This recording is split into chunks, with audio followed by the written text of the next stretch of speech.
बिस्मिल्लाहिर्रहमानिर्रहीम। सही बुखारी हदीस नंबर 111। अबू जहीफ़ा से रवायत है, वो कहते हैं कि मैंने हज़रत अली रज़ी अल्लाह ताला अन्हो से पूछा कि क्या तुम्हारे पास कोई और भी किताब है?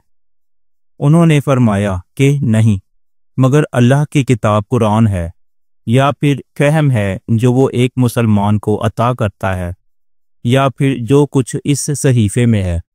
मैंने पूछा, इस सहीफ़े में क्या है? उन्होंने फरमाया, दीत और कैदियों की रिहाई का बयान है, और ये हुक्म कि मुसलमान काफिर के बदले कत्ल ना किया जाए। सही बुखारी हदीस नंबर 112। हज़रत अबू हुरैरा से रवायत है कि कबीला खज़ा के किसी शख्स ने बनु लैस के किसी आदमी को अपने किसी मकतूल के बदले में मार दिया था।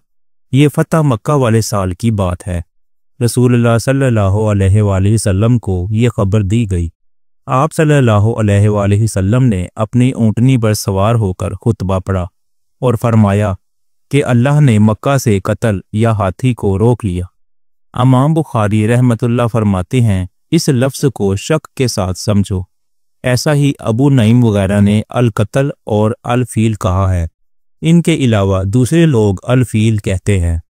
फिर रसूलुल्लाह सल्लल्लाहु अलैहि वसल्लम ने फरमाया कि अल्लाह ने उन पर अपने रसूल और मुसलमान को गालिब कर दिया, और समझ लो कि वो मक्का किसी के लिए हलाल नहीं हुआ, ना मुझसे पहले और ना आइंदा कभी होगा, और मेरे लिए भी सिर्फ दिन के थोड़े से हिस्सा के लिए हलाल कर दिया गया था।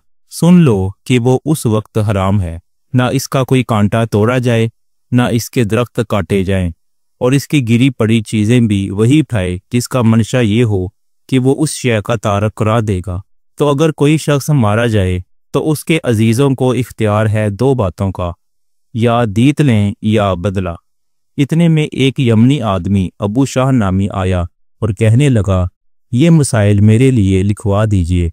तब आप सल्लल्लाहु अलैहि वसल्लम ने फरमाया कि अबू फलां के लिए ये मसाइल लिख दो। तो एक कुरैशी शख्स ने कहा कि या रसूलल्लाह सल्लल्लाहु अलैहि वसल्लम, मगर अज़खर यानी अज़खर काटने की इजाज़त दे दीजिए, क्योंकि उसे हम घरों की छतों पर डालते हैं या मिट्टी मिलाकर और अपनी कब्रों में भी डालते हैं। ये सुनकर रसूलल्लाह सल्लल्लाहु अलैहि वसल्लम ने फरमाया कि हाँ, मगर अज़खर।